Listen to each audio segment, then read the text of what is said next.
Newsday with Little James.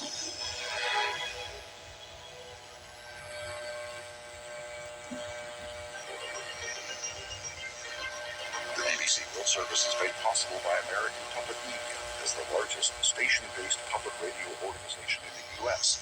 APM offers award-winning content to audiences everywhere. The BBC World Service connects audiences to the world. From international news to arts and culture programming, listeners hear global stories and perspectives not heard anywhere else. The British actor Naomi Acton has the starring role in the new biopic, I Want to Dance with Somebody. I don't look like Whitney.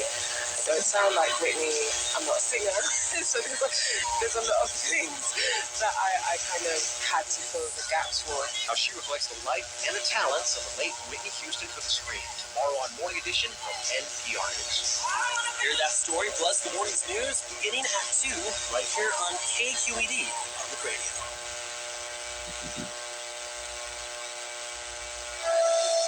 Hello and welcome to Newsday from the BBC World Service with James Copnall and Victoria Wakunda. Ukraine's President Zelensky addresses America's Congress in person in his first trip abroad since the Russian invasion began. We got more reaction from Tunisia, where the opposition is calling for the president to resign after Saturday's elections. And miracles sometimes do happen. A couple undergoing cancer treatment during pregnancy have given birth to a healthy baby. First, the world news. BBC News with Neil Lewis.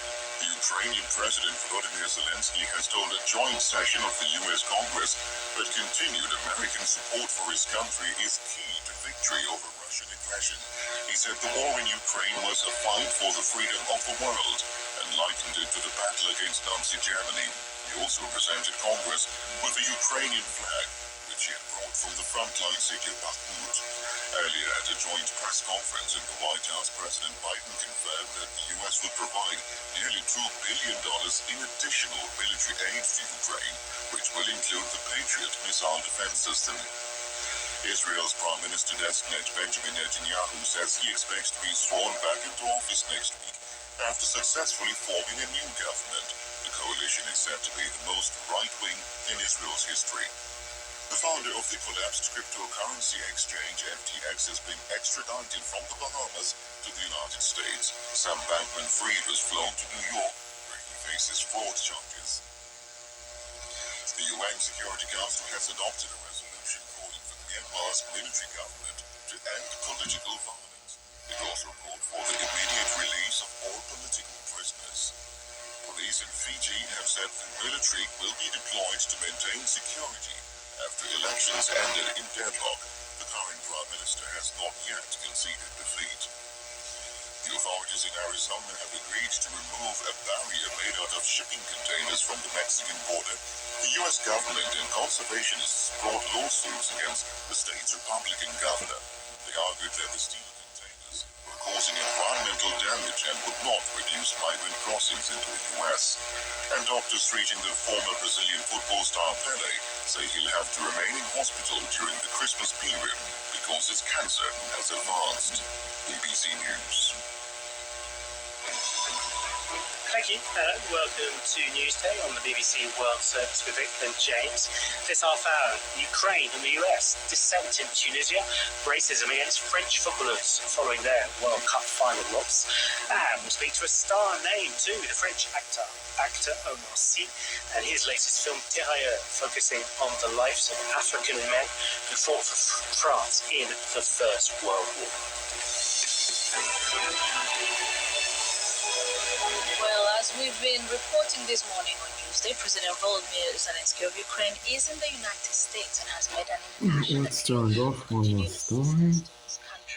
He gave Oh, I have to prove it. I don't know. I have to prove it. This year,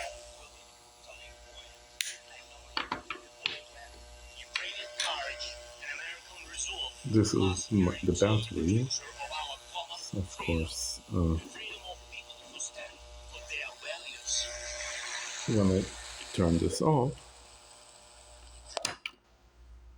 of course you can't hear anything because this is the speaker. And now let me turn this on so you'll see.